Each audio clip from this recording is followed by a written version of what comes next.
itself, we define it as a political belief or ideology that puts nationalism and race above the individual.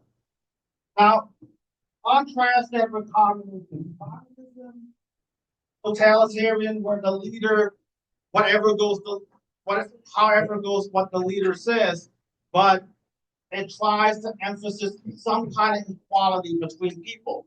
But in here, you put ideologies of that your nationalism, your race, who you are, above yourself. Copy is in your guided notes, so you can look it up while I'm speaking. So around 1922, early 1920s, 1922, there was a fascist uprising in Italy. A lot of people were not happy about what has been going on in Italy and Italy's economy. It was falling at the time. A group of Italians became frustrated with how they see the state of their country and was. And then Benito Mussolini, the leader of such group, led a group of militant people to fight against socialists or people who we deem to be liberals in the country. They fought against such forces all the way, starting from what I believe northern Italy, but all the way to capture Rome. So by the end of 1922, the Italian fascists, used force to take over Italy.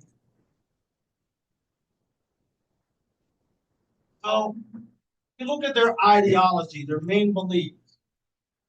First one is really telling. They believe violence is the way to peace. As you see in the example I just talked about, they use force to coerce, to put themselves into power of the government. As I alluded, socialism and liberalism are the main political enemies.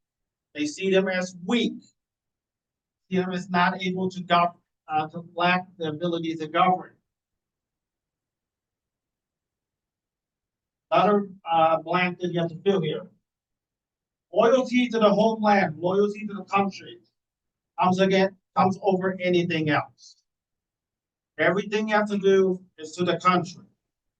As you see, because fascism is a totalitarian system, what you know as obedience to the country is basically total obedience to the leader, which is Benito Mussolini. And it does not support individual rights. Individual really has not much of a say, but one thing. Either you obey, do things for the country, or you don't.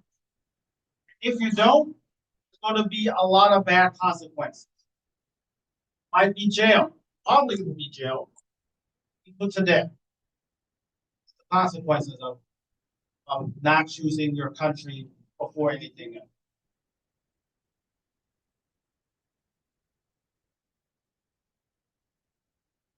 Any questions about Italy's fascism?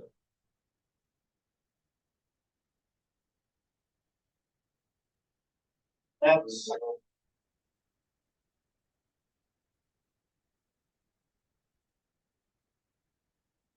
I think there was a monarchy before that in the 1800s. Am I correct, Mr. Azon? Yeah, yeah. And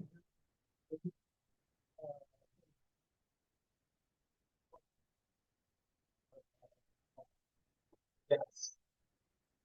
Public figure, just like we have in a lot of countries in the world, where the king does not have monarchy doesn't have any political significance.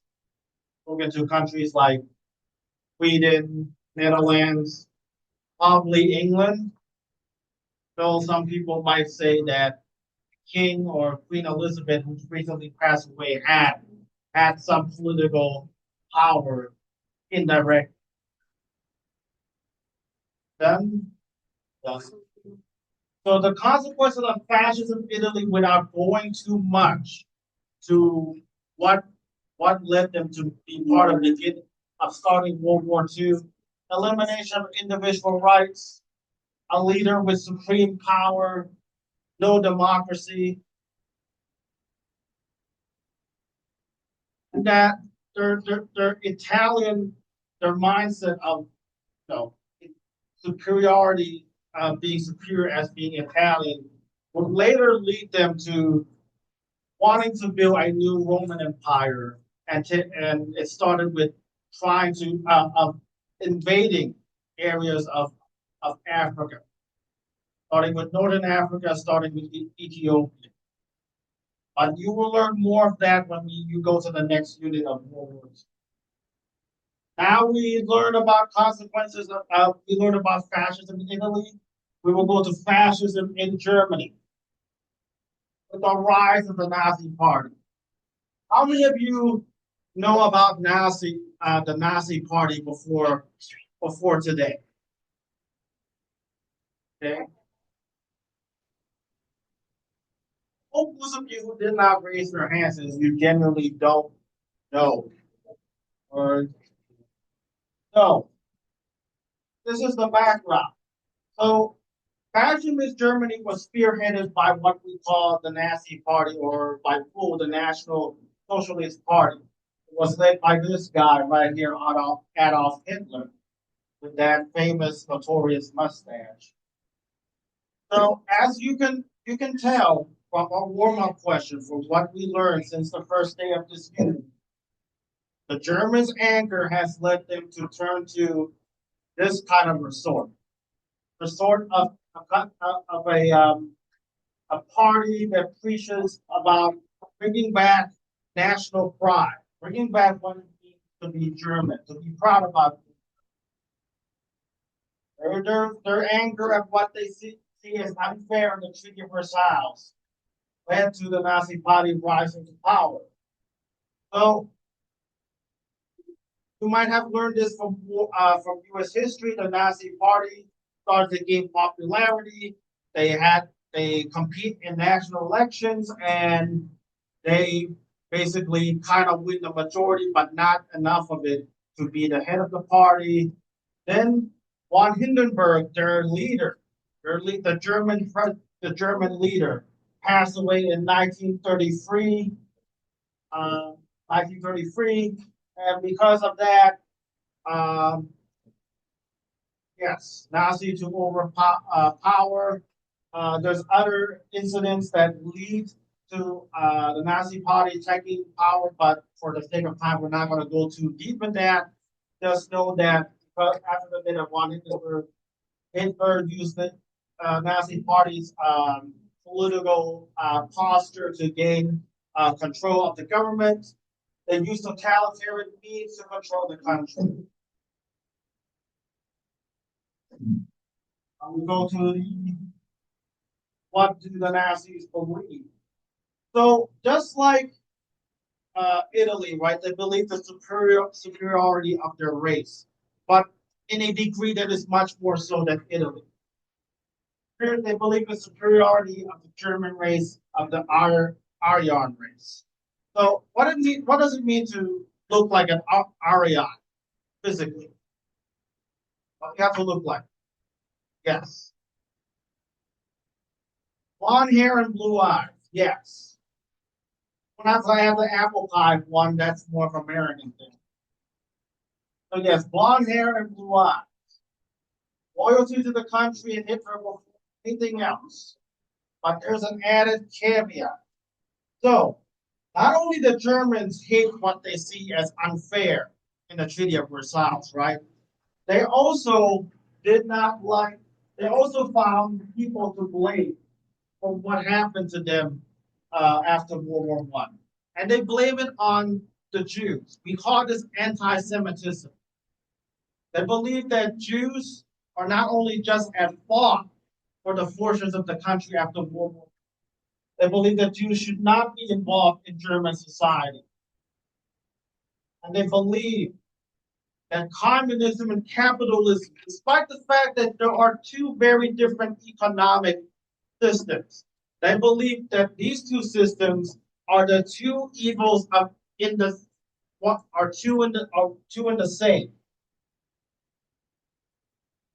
Any questions about German's fascist ideology? No questions.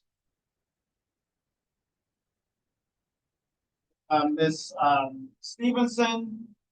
But look, let's look at the summary right here of what fascism is. So you can tell it's one type of totalitarianism, one leader, one party, emphasis on nationalism. This is basically another way to explain what fascism is. I just want you guys to look at it, have a better idea of what it is.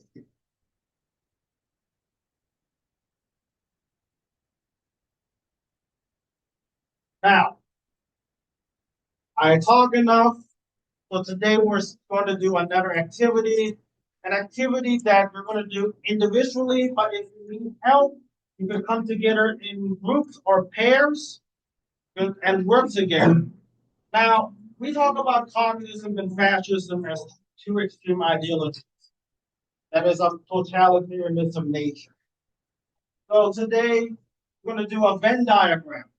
How many of you know what a Venn diagram is? So what can you answer what a Venn diagram basically is?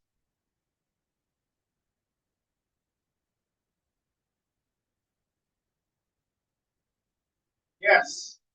So in the Venn diagram, we're going to figure out what is different about these two ideologies and what is similar or the same about these two ideologies.